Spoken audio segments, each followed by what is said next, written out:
Men need to be willing to listen. We've been saying this, and we're going to keep saying this. The reason why marriage in the middle is critical because she is not the woman you married 10 years ago. Right. And if you're running the old playbook in a new situation, it ain't gonna work.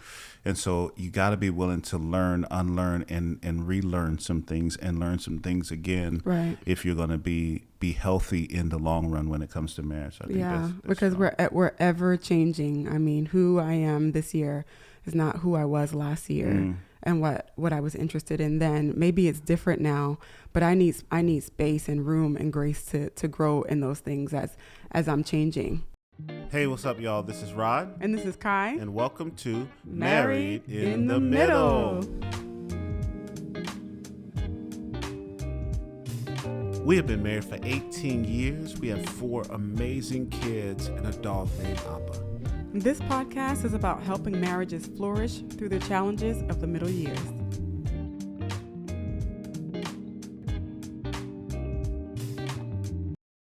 What's up, y'all? I'm Rod. And I'm Kai. And welcome to Married in the Middle. Another episode. Man, I'm so glad you guys are joining us. I want to encourage you. This is going to be an amazing episode. I want you to like, subscribe, share this, send it to your auntie, cousin, whatever. Like, let's get the word That's out. right. It's for you ladies. Yeah. If you remember last time we talked about men and some of the challenges that men have in marriage, some of the things that's hard to say to your spouse. And I was trying to verbalize a lot of that for you guys. And if you remember last time, my wife did a lot of listening, a lot of active listening, a lot of asking questions, and not so much responding. We're doing that intentionally because we're trying to model some healthy communication. Yeah. And sometimes it's easier for someone to receive, information when it's outside of the marriage. It's unbiased. Yeah. And so hopefully that's what we're setting up for people to be able to hear it from a different perspective, from someone else, a different voice. Yeah. And so today it's my turn. We're talking about the challenges of being a wife in the middle years and in the middle years. Yeah. There's just so much going on. That's the reason why we kind of focused in on this time in marriage, because life is so crazy. Yeah. We have just everything happening. Kids are getting older, all the hustle and bustle of schools. You have kids at different schools at different levels, preparing for college. Different extracurricular activities. Yeah. You didn't realize you were going to be a chauffeur. Yeah. Minivan ministry. We have unmet expectations. Yeah. In the hecticness, some things go Unmet, missing, stuff falls through the cracks, and you can feel like I don't want to keep bringing this up again, because I feel like it may not be being met. Yeah. You have financial different situations. Some have parents that you're caring for as well as your parents are aging, along with what's needed for kids are increasing, along with if you live in South Florida, oh my goodness, right. Inflation is insane. Everywhere, but right. especially in places like South Florida. But Yeah. you're thinking, you're grown for real, and you're thinking about the future at this point. Thinking about putting away what you need Right. to live in later life, to be comfortable and put away for your kids. So I think it's a unique place to be, because you're in the middle, and so you're thinking both. You're having everything kind of both perspectives of family now, and then thinking of the future, and the family who was raising you now that you're assisting them as well. Yeah. And then your community is different, and some people are building more of their life with less of a support system. Right. And sometimes those friends aren't where they used to be. And yeah. Some of those relationships kind of just fade off because there's not as much time, as your family grows, you don't have enough time to kind of nurture those relationships. And so you find that, you try to hold on tight to the ones that are still there, but maybe some you don't have the energy, if we're honest, or the time to nurture and especially in a culture where you're almost being encouraged to not trust people. Yeah. So it's an anti-community culture, and we need community as we're progressing in these middle years of marriage. I think that's so vital. Yeah. And then your body's changing. Body's changing at this point. Women have had a baby or 2 or 3 or 4. and right. dad bods are in full effect. Help, Lord Jesus, in the name. And then we have menopause that we could be walking up to, or maybe I think it might be a little early for that. I don't know. We don't know who's listening. Don't find nobody that's listening now. When he just starts rattling off medical information. and I do that. So my wife's a nurse, so she's gonna go ahead. Just tell me. No, it's fine. Oh, man. It was cute. Okay, cool. So man, like, there's a lot going on in the woman's life, and I want to back up now because I want to hear from you. Just kind of share what are some of those challenges that a husband either has not been aware of or is not getting through. Yeah. What are some of those? Well, I think when it comes to the middle years, you think about maybe mid to late 30s, early to mid 40s.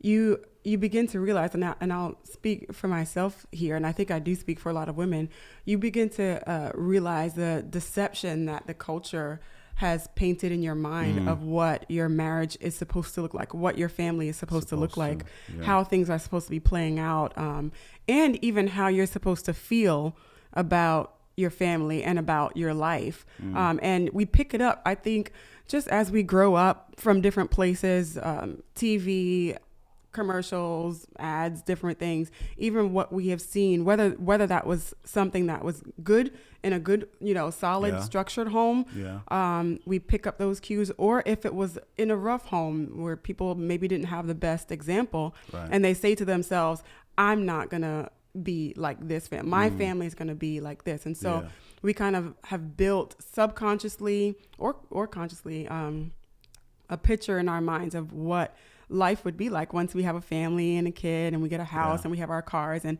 we get our jobs and we're working.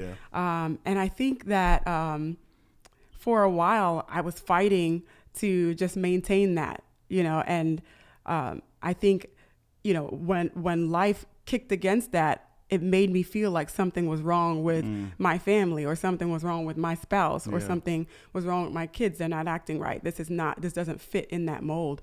And I think that now that where I am in this season of life, I'm realizing that it's a lie. And life, if we're honest, is just not what we expected it to be. And I don't think that's a good or bad thing. It's just something to recognize and to realize, and that it's okay to identify with that, to realize that and say, man, this is not what I expected. I'm thinking about Family Matters, right? Fresh Prince of Bel-Air, right? Cosby Show, like all these things where you look at the wife and she just has it all together. Right. They wake up, they're fully dressed. Right. Full makeup on, coming out of the bed. Hair done. Right. Sure. Oh, goodness. Even sometimes when we see them, if they're in like a room, like if they're in their bedrooms, they're like sleeping on regular pillows. And I'm like, come on, sis. Yeah. You got that bonnet on. Don't play. No, that's good. Yeah. But that's good. It's just that picture that they make it look so easy. They didn't often seem tired or exhausted. And and so when you're in this stage of life and the kids are pulling you in different directions, and you have expectations on your job, and your spouse still wants attention, and you're just being pulled in so many different directions, and then your own desires, if I don't know if they've come to the point where you have accomplished those things that you desire yet, or if you're still fighting for those things, but all those things are kind of at war within you, and you're being pulled, and it just leaves you, it can leave you exhausted. And oftentimes I feel exhausted. Many of days I feel exhausted. And so it's not this pretty, walking through a lily, a flower patch of lilies. It can be really challenging, and I think it's okay to sit in that and to say, man, this isn't where I thought I would be. This isn't how I thought I would be feeling. Right. And just first kind of just gaining some awareness with that. And I think that awareness is humbling, and and it's needed. Yeah. I think that we're grateful for our families. Yeah. We're thankful that we have our families. We love our children. We love our spouses, and we want our family. Right. But we just need to consider that awareness. And I think that if we're aware, it changes everything. It changes what I pray for, how I pray. Yeah. It changes my goals. It changes how I love my children, how I view you. Yeah. If I start ripping down these unrealistic expectations of what my family should look like, and just kind of live in my own reality. Yeah. I think for some, I think it's so important about accepting it or giving certain women permission. I'm just thinking about the person that feels like they have to have life all together. Yeah. Everything has to be perfect.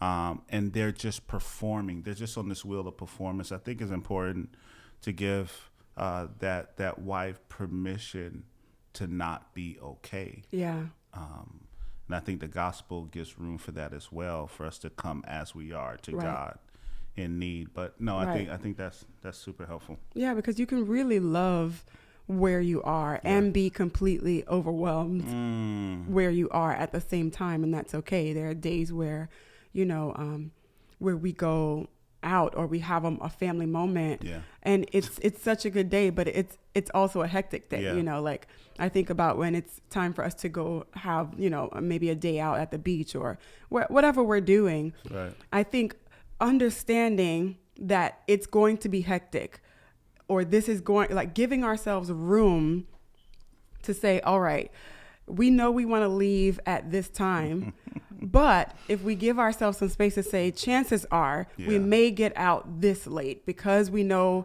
this child takes a little longer to get ready. We know that these two are going to be fighting and bickering and different things. And when we set realistic expectations and we have a plan, but our plans are flexible and we remain flexible, it eases our temperament.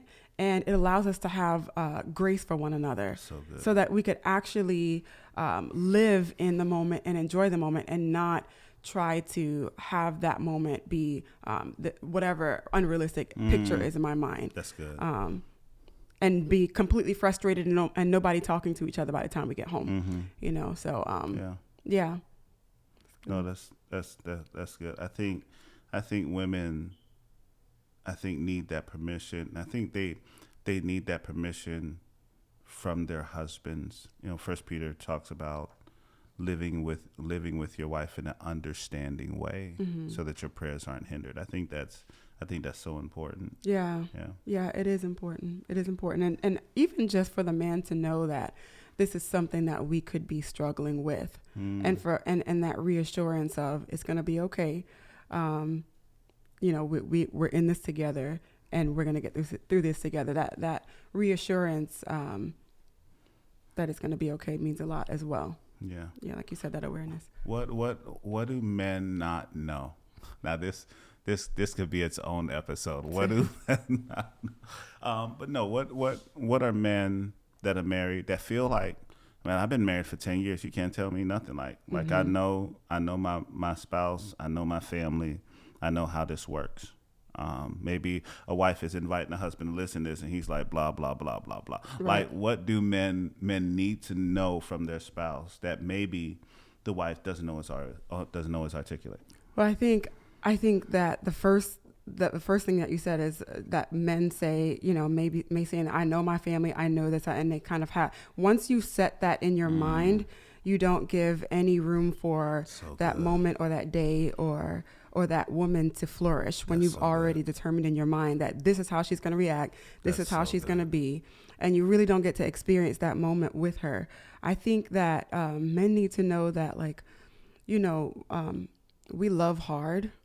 We love our families hard. And even if we can be a little psychotic, I know I'm a little crazy when it comes to, doing different things for our families or how we want things to look. But it comes from a good place. It comes from us desiring for our family to be well, or desiring for our kids to be loved well, and desiring to be a good wife, you know. And to be loved. And to be loved, yeah. No, that's good. That's good. So I think you're hearing men need to be willing to listen. We've been saying this, and we're going to keep saying this. The reason why marriage in the middle is critical, because she is not the woman you married 10 years ago. Right. And if you're running the old playbook in a new situation, it ain't going to work.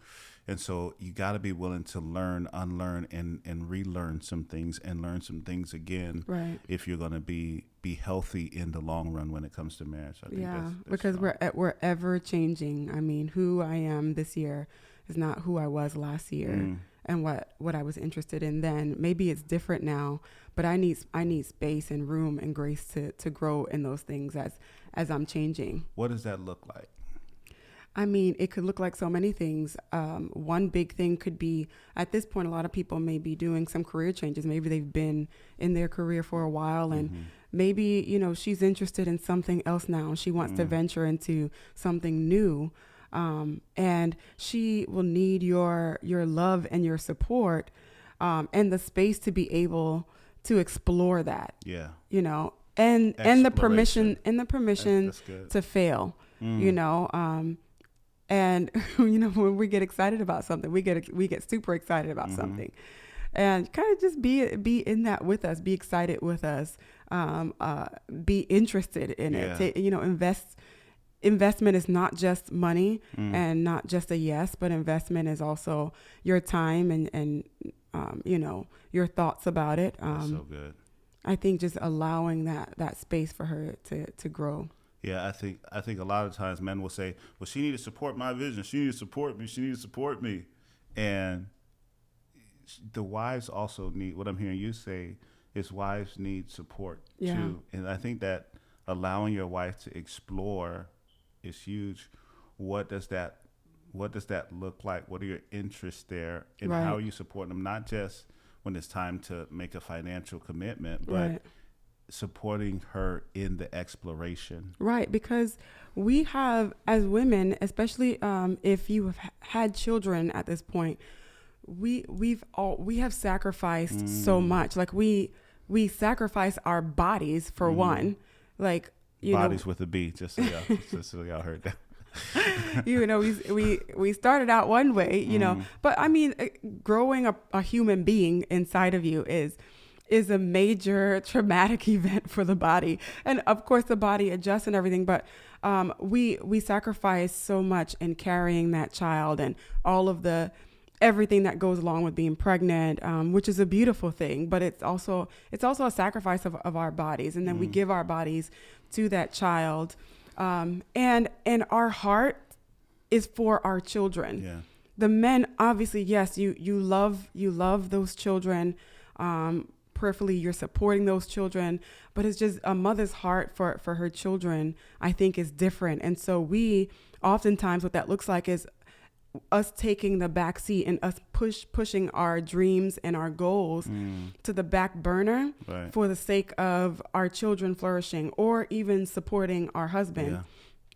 And we go through you know, years of that. And so I think that when it comes to her having a dream or her having even if it's not a venture, even if it's just a new lifestyle, maybe she wants to get into fitness, or maybe she wants to, I don't know, find new ways to love on herself. Yeah. You know, just giving room for that and supporting that, you know, for that woman. Oh, that's good. Yeah. So, what do wives need most in this season? Yeah, I think we need a lot.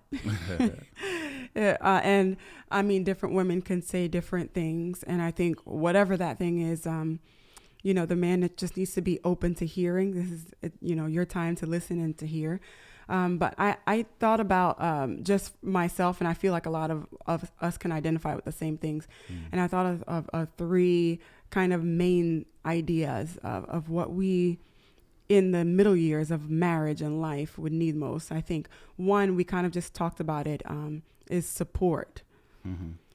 You hear me say this often, like, I want us to be a team. Like, I want you to be a team player.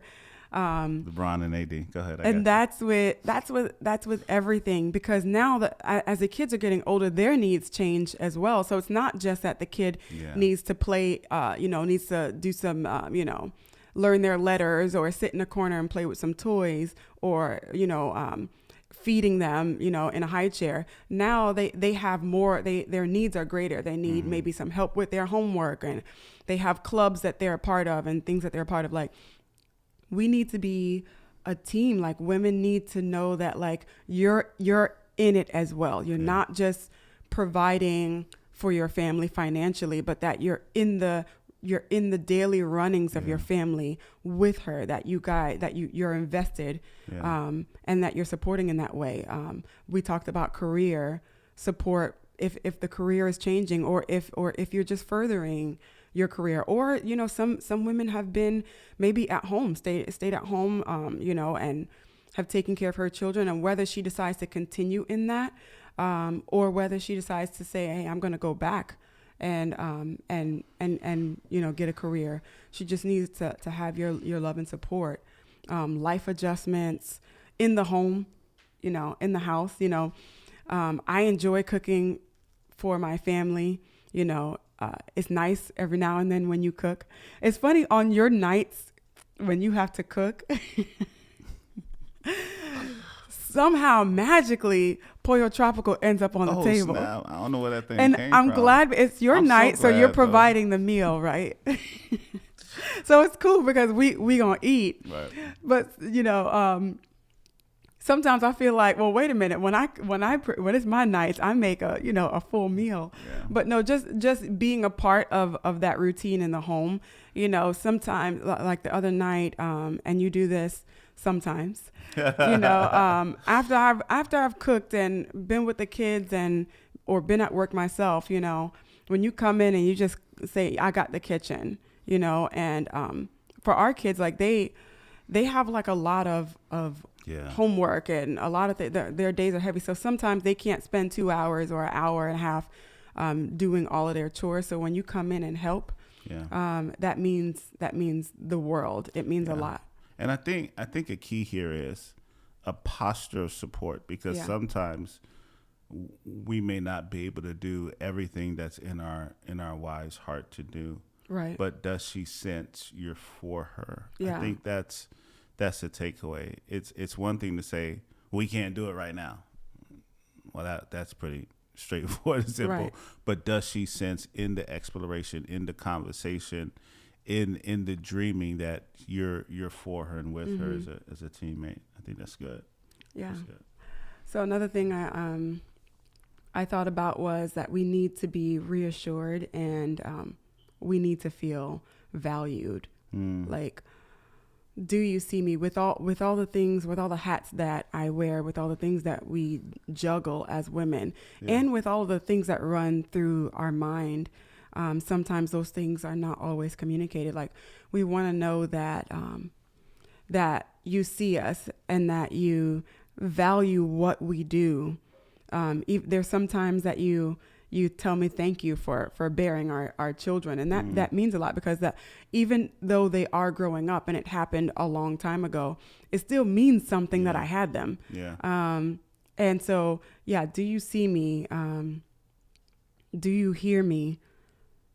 Are you reassuring my heart that we're still together, and that you're still for me, that you're still with me? Because it's so easy to take those things. I'm just thinking how a man is hearing this, and he's like, she know I love her. Like, look how long we've been. Don't I come home every night? Like don't I pay? So it's like so easily you think things are assumed.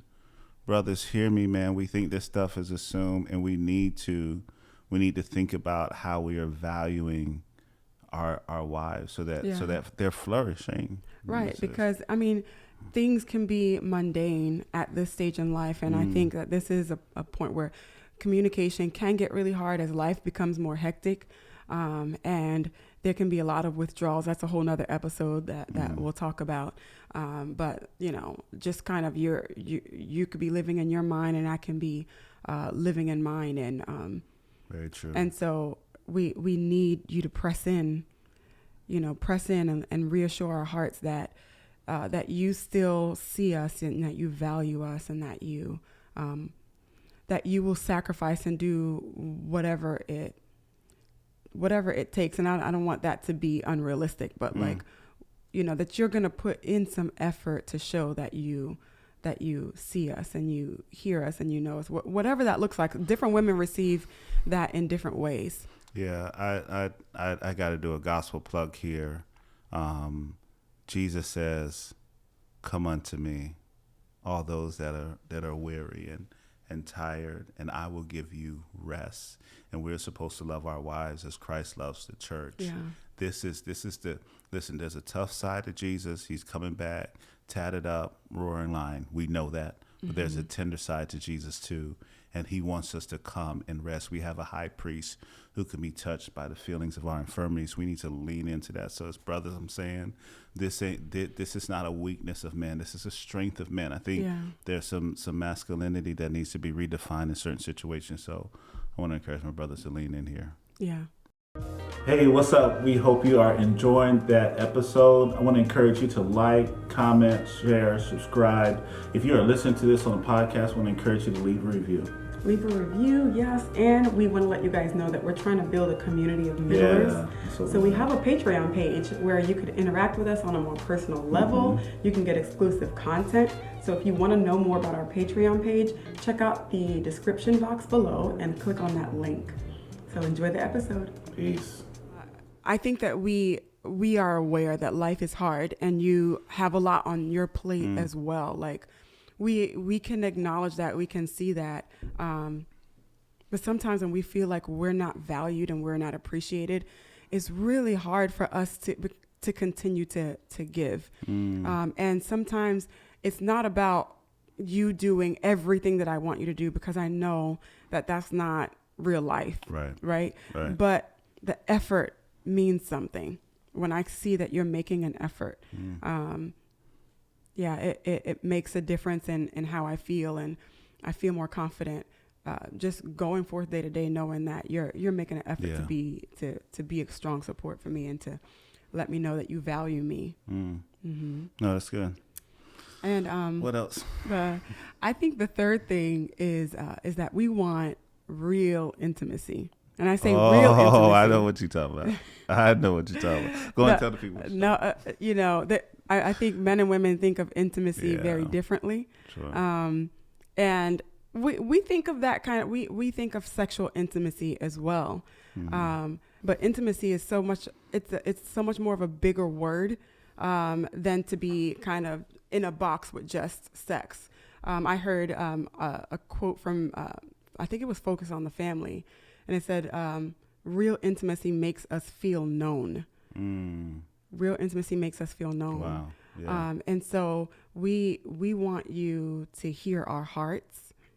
I want you to know me, and me. You know some of my patterns. Some of my strengths. My weaknesses.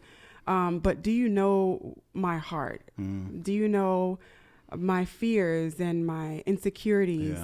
What I'm struggling with? Like, I want that kind of intimacy. And sometimes that means that you have to stop. Yeah. That means that your mind has to stop going for a moment so that you can sit and be with your wife to hear her heart. And this is good. I think there are times where you need me to do that, and I may be so focused on what I feel like I need, and we both are in need. Right.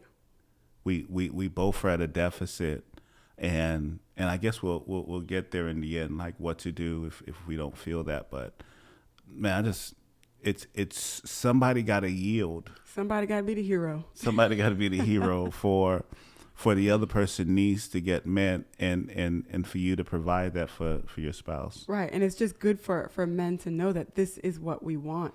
Yeah. It sounds mushy. It sounds like it's a lot of work, and it is a lot of work, but we want to see that you're doing the work to connect with us in a very real way. So being engaged in my heart, you know, if you're asking how was my day, or how, you know, I love it when you say, you know, where are you right now? Where's your heart right now? Yeah. That's a bigger question than how was your day? Yeah. How was your day is a good question. That's a good starting place. But I could rattle off 15 things that I did today and who made me mad and who got on my nerves and what I really appreciate about the day. But it's something else when you say, yeah. And in light of that, like, where's your heart in all of this? Yeah. Now I feel like, oh, I have a place. You know, we as women, we process a lot through our emotions, and that can be a complete roller coaster. Sometimes we don't even understand how we feel. Right. But just giving us the platform, the space to be able to express where we are, and you doing the work of digging, asking questions, giving feedback, not answers of what should be done and what you need to, you know, but feedback and some of your thoughts, like engaging us in a real conversation. Is what I think that these things help us to feel secure. And I think a lot of studies show that the number one need of women really is security. And everything that I said is a sense of security in some aspect. Yeah. And so intimacy, what you should know, brother, is that we know that you want sexual intimacy. We actually want sexual intimacy as well. Don't act like it all the time. Well, you got to do the work, right? And the work starts long before y'all lay down at night and she all exhausted and tired because you ain't help her in the kitchen. And then you want to rub on her thigh. Brother, like, it starts before that. Like, but men, we want, for 2 seconds, we want incredible sex. We don't just want average sex. We want incredible sex. And we want you to just somehow know when to move and how to move and what to do. Like you want that in the same way. You want the scene because whatever has been painted in your mind all these years. That's another episode that's coming. And you realize, like, sex is not just sex. You don't just get it. You think you do. You think that that's how it's going to be, and you realize that your sexual intimacy is very heavily reliant upon your emotional absolutely intimacy and your spiritual intimacy. Absolutely. Like, how are y'all flowing together as a couple? Is there and I don't want to get off track here, but the more emotionally connected I am to you, the more free flowing the conversation is, the more honest you become with me.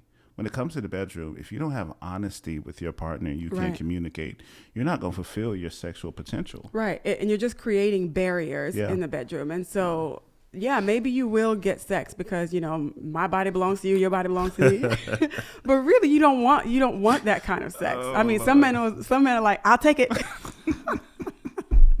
But it's more than that. Like, if you want more, you have to put in the work, engage her heart, and you'd be surprised. You may find that you enjoy it. That you enjoy this flow that you create with one another, and you're bonding on a much deeper level. I was listening to Denzel Washington did an interview on marriage, and he was in some ways asking him, how does it work? One of the things he said, and I believe this so much, he said, it gets better with time.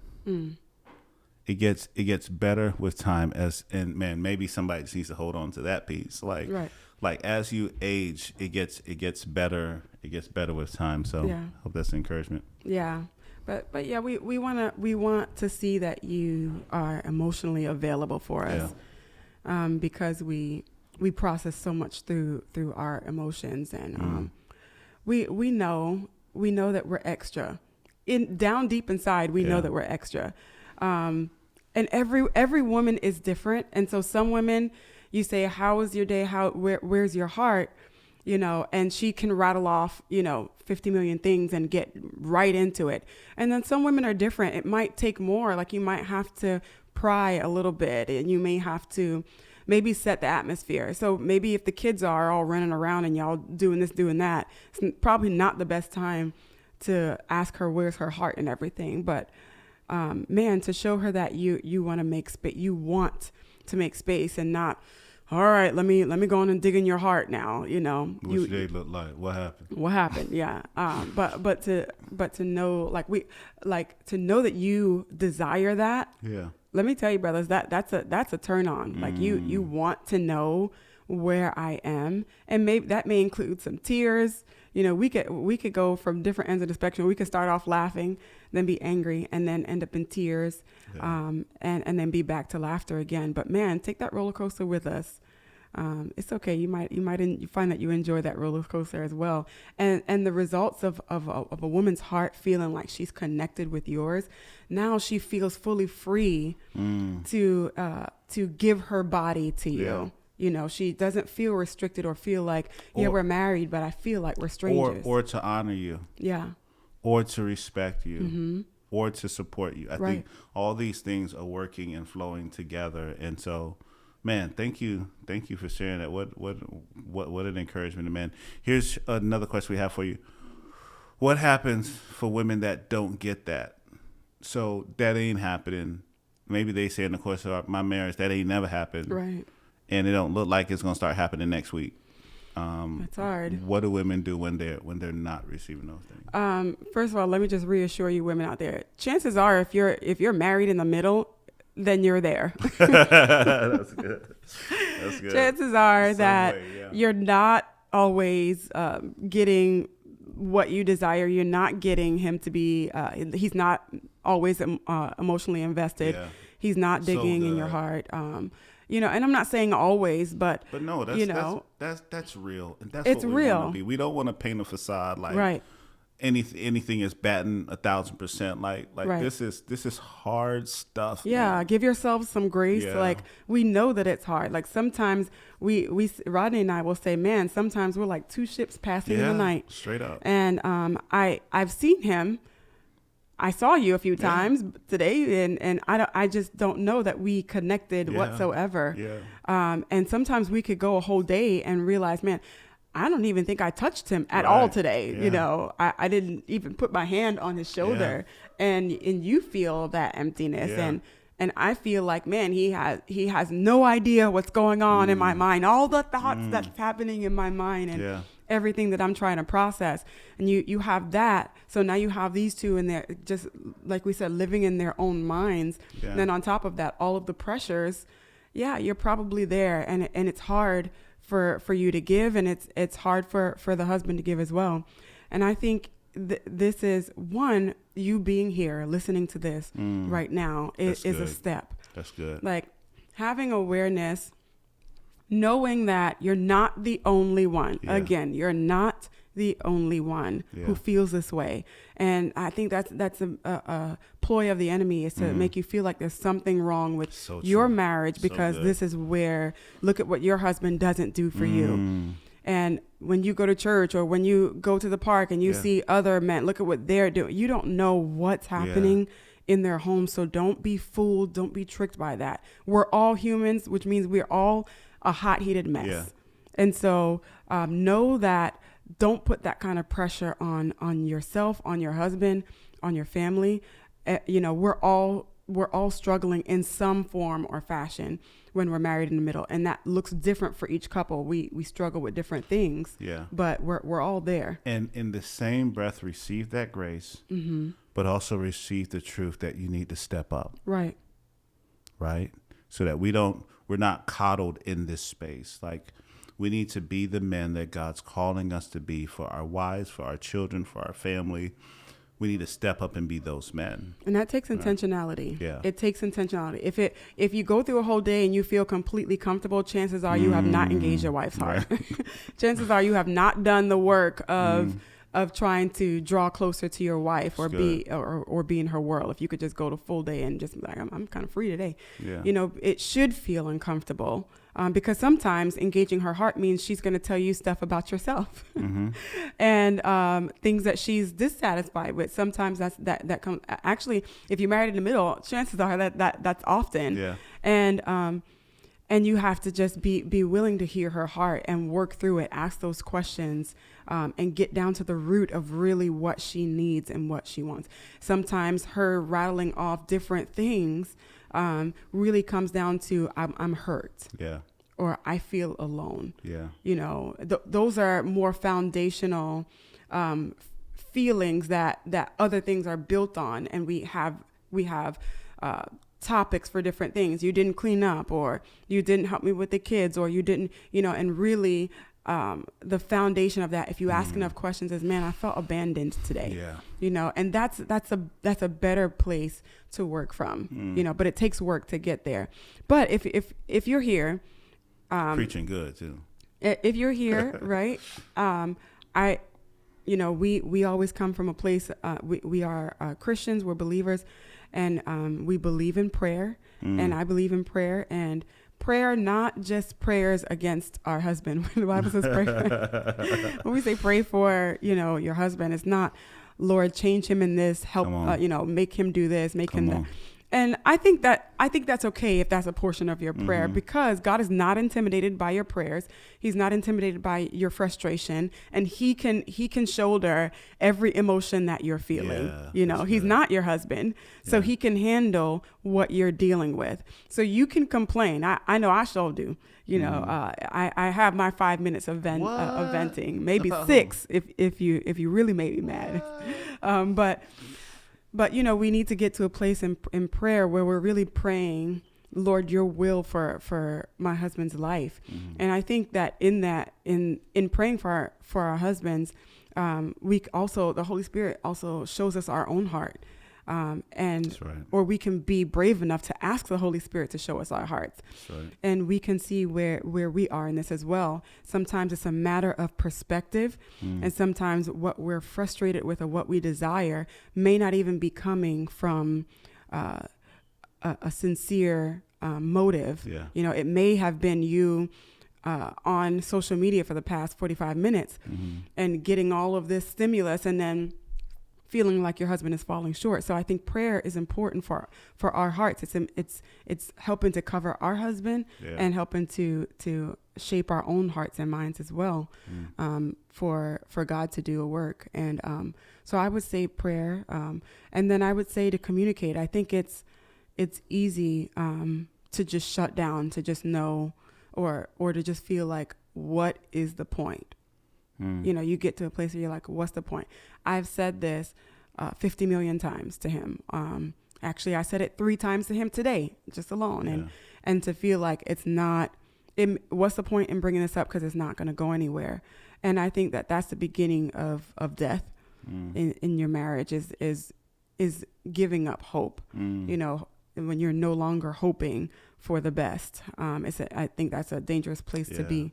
So I think fighting to communicate, we can't control what their response is going to be, but your part is to communicate. And I know that we feel with a lot of things, he should know. Right. Well, he should know that you know, sometimes I say to you, Rod, you've been a dad for 15 years. Like, you should know. But maybe you don't know. You know, maybe you don't understand. Your mind doesn't operate the same way that mine does. Maybe you're processing differently. And I've just come to say, you know what? I have to just trust the God, that God is in control, the God in him. And just, if he says he doesn't understand or he didn't know, I need to take that at face value, and I need to just communicate what my needs are. And sometimes I don't want to do that because I just want you to telepathically just know what I need and what needs to be done. But do the work, do your part of communicating your heart to your husband. So when you're communicating that, how should the husband be responding to that?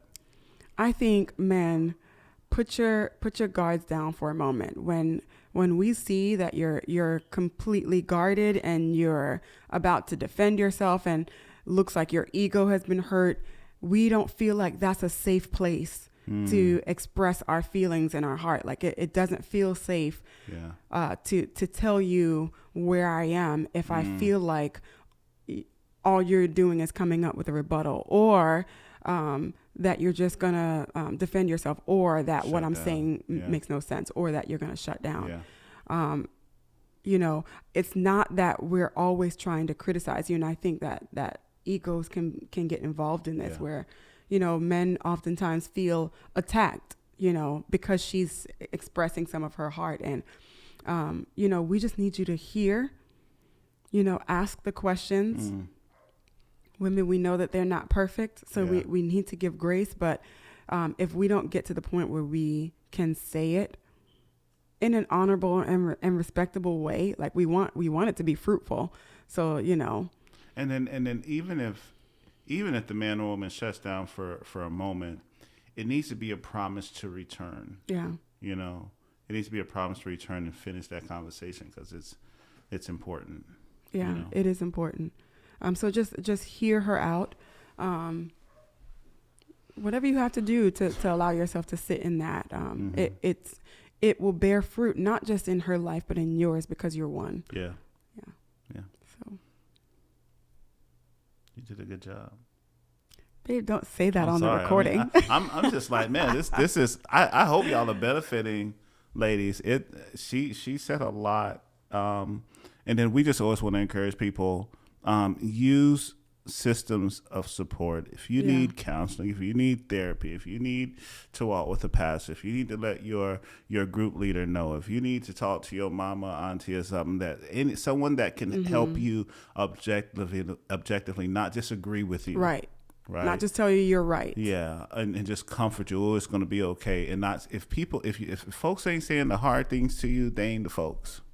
You got to talk to someone that's willing to say the hard thing to you. I think that can be a challenge for the men as well. So, to get the help that you need, it's worth the investment. Well, that's going to be $150, but it's your marriage though. It's the most important relationship here on earth. It's your most important relationship. Invest where it needs to be invested. People are trained for that. They're professionals. Yeah. Maybe it doesn't work out with the first counselor. Try again with another one. It's worth the investment. Yeah. And so, man, we just want to say thank you guys for hanging with us until the end of the episode. I want to encourage you again, like, subscribe, share this. We have a community for Married in the Middle. If you want more content, you can see our page. More information is listed there.